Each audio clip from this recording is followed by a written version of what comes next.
Hi, my name's PJ, and welcome to our short presentation. Have you ever wondered how the rich keep getting richer while broke people stay broke and the middle class seems to be shrinking?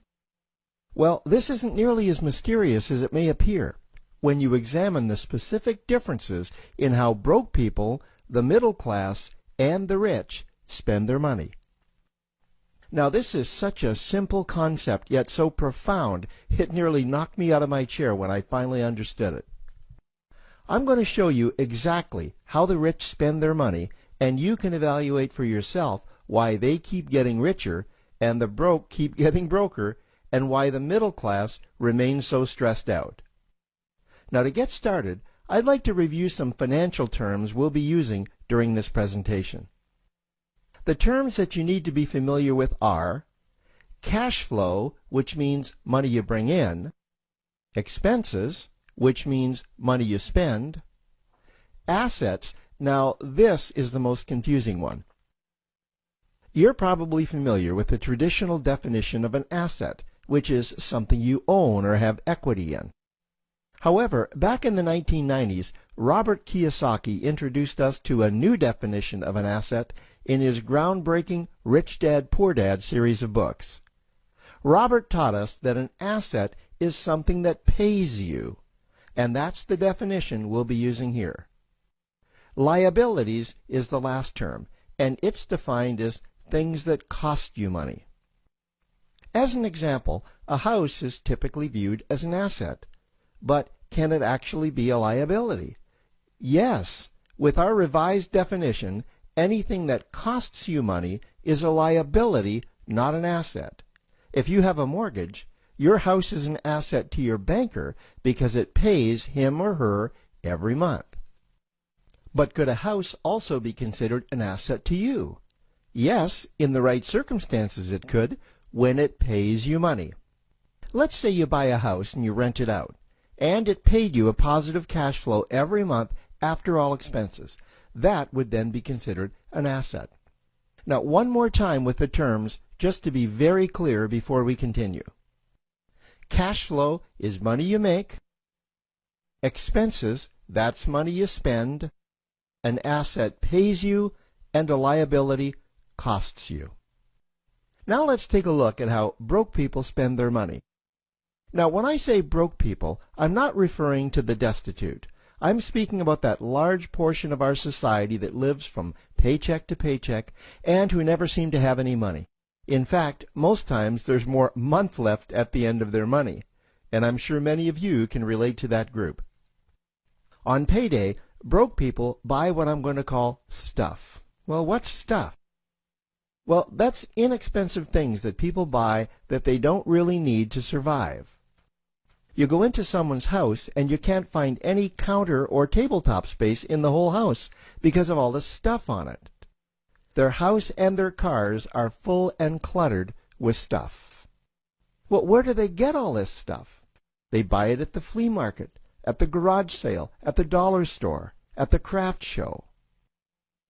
So cash flow comes in, and then it goes straight out the expense column to buy stuff. You see, broke people never really educate themselves on assets and liabilities. They justify buying all of this stuff by claiming that it costs so little. But over the years, it's all they ever have. The problem is their cash flow never produced or created more cash flow. Now, please understand, I'm not undermining or taking any shots at this or any group. I just see a lot of financial difficulty out there, and it really doesn't need to be that way.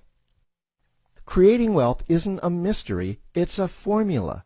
The only reason someone doesn't create wealth is because they either don't know the formula or they don't apply the formula. Now let's take a look at the middle class. The middle class is the group that society mistakenly thinks are rich. They're not. Yes, they typically earn a six-figure income, and many of them appear rich, but it's what they buy with their money that keeps them prisoners of the middle class. What they typically buy are liabilities. Remember the definition of a liability? Things that cost you. By buying liabilities, the money gets pushed up and out their expense column. Liabilities are items like cars, boats, houses, airplanes, credit card debt. Now let's see just how this happens. The middle class gets a nice paycheck, let's say $10,000 for the month. They then split that down the middle and they pay their monthly expenses with half, and with the other half they make a down payment on a new car. The car costs $5,000 down, and after they add on the insurance and the maintenance, that liability now costs $1,100 new dollars every single month. A few months go by and they want a boat, then a vacation home, a Rolex watch on their credit card, a vacation on their credit card. And before you know it, their liabilities have raised their expense levels to near or above their income levels. They actually spend equal to or more than they make, meaning that they have to go to work and make a certain amount of money every single month just to cover their liabilities. The other important issue with both broke people and the middle class is that normally all of their cash flow is dependent on their own effort, meaning that they've educated themselves to exchange their knowledge and expertise for someone's money. Also, the money they earn is usually the highest taxed form of income. Here's an example. An attorney is knowledgeable about law, so people pay him or her in exchange for that knowledge on an hourly basis. The problem here is that if the attorney isn't sharing that knowledge with a client, then the attorney isn't making any money. This causes lots of stress and anxiety in their lives, and if you ever ask them to take an afternoon off to play golf with you, well, they very rarely can because of how much money it'll cost them to take that time off. On the surface, life's pretty good. The reality is that it's a roller coaster ride. That's the middle class. Now, I know this group very well because for a great deal of my adult life, that was me. Now let's take a look at how the rich people spend their money. Rich people acquire assets. Again, an asset is something that pays you. If you want to become rich, buy assets that earn you more money. The money cycle looks like this. Acquire assets that produce cash flow, invest the profits to acquire more assets that produce more cash flow, invest those profits to acquire more assets that produce more cash flow.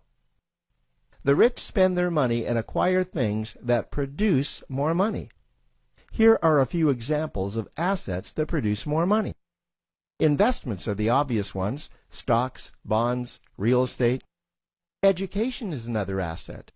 If you learn how to do something that produces more money for you and you actually do it, that's buying an asset. There's a great quote that goes, "If you think education is expensive, you should see how expensive stupidity is." Another example of assets you can acquire that pay you are cash-generating opportunities, especially those opportunities that can create a passive cash flow. Passive meaning that once you build it up, the money continues to flow whether you're still building it or not. Here's a small example. Let's suppose you bought a pinball machine and you put it in a barber shop, and you don't spend any of the profits. You save them until you can buy another pinball machine and put it in another barber shop. This, by the way, was Warren Buffett's first business. If you don't know who Warren Buffett is, he's one of the top 2 richest men in America. The rich are extremely eager to find those passive cash-generating opportunities because those opportunities continue to pay them month after month, year after year, long after they've stopped working the opportunity. You know, I see this happen again and again with successful entrepreneurs. They find a passive cash flow stream that they build up, and it continues to pay them month after month, year after year. They then take those profits and multiply them in another passive cash-generating opportunity, and then again in another. In conclusion, here's what I've learned over the years. You can't find these passive cash generating opportunities unless you're open to hearing about them. Then, once you find them, you must be willing to see what fits you and then act. Now, the reason I say this is that I once answered a hokey little ad that I ended up generating 7 figures from, simply because I answered that ad and then took action. These opportunities are out there, you just need to find them. You also must be opportunistic enough that when the right situation does present itself, you don't miss it. So remember, broke people buy stuff, the middle class buy liabilities, and the rich acquire assets, preferably cash-generating opportunities that can create passive cash flow. They then take that cash flow and invest it in another asset that produces more cash flow. That's the wealth creation formula. Now, I trust you found this introductory information helpful. Now, to learn about one of the greatest cash-generating machines on the planet, click on the link below to proceed to step 2.